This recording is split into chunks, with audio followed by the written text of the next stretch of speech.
Hello students, how are you? Hope all of you are fine. Today we will start the next session of your the same chapter, programming concepts using object oriented technology. To start with, I will start with the revision of the previous session we discussed on 18th of April. The first topic that we discussed was data and the program. Program is a set of instructions together with the data. You see here I have written 4 set of instructions. Instructions are also known as the commands that we give to the computer. Here in these 4 commands, A, B and C represents the data and rest are the instructions. So together this data and the instructions are forming the program. Next is the programming language. A language is a mode of communication by using which we communicate with the computer, or by using which we give the instructions to the computer, or by using which we write the programs for the computer. So language represents how we write the set of instructions with the grammar. Next we discussed was evolution of programming languages. Evolution of programming languages are defined using the generations of programming language: first generation, second generation, third generation, fourth and the fifth generation of programming languages. Machine language belongs to the category of first generation of programming languages, where the programs are written using 0 and 1, known as the binary digits. Assembly language belongs to the second category of generation of languages. Here the programs are written using some symbols. That is why this language is also known as symbolic language.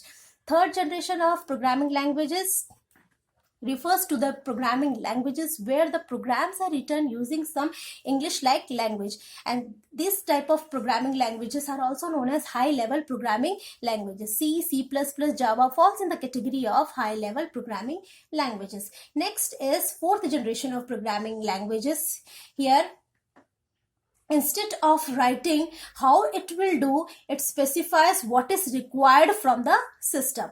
And SQL is a famous example which falls in the category of fourth generation of programming languages. Then the fifth generation of programming languages, here the algorithm is not mentioned how to do, only the constants are given, and based on those constants systems solve our problem. Smalltalk, Prolog belongs to the category of fifth generation of programming languages, and these languages are used to develop the systems like artificial intelligence.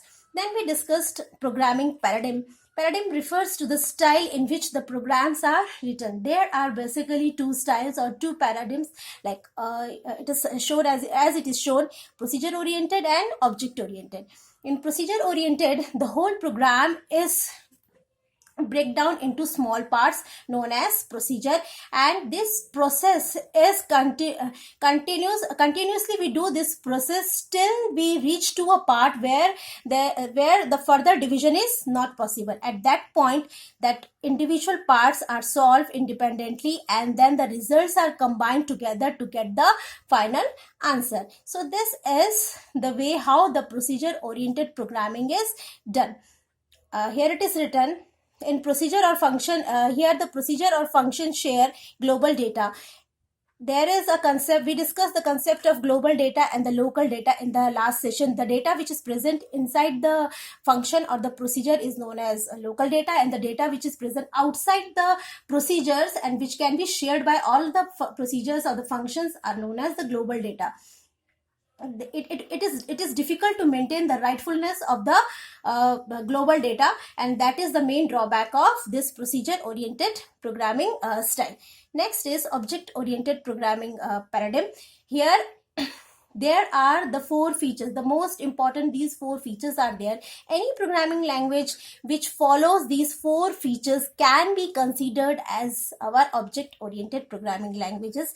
And what are these 4 features? Abstraction. The first one is abstraction. Abstraction is to focus on the essential features and ignoring the rest part. Ignorance does not mean that it is not there. It is there, but we are ignoring it for the time being.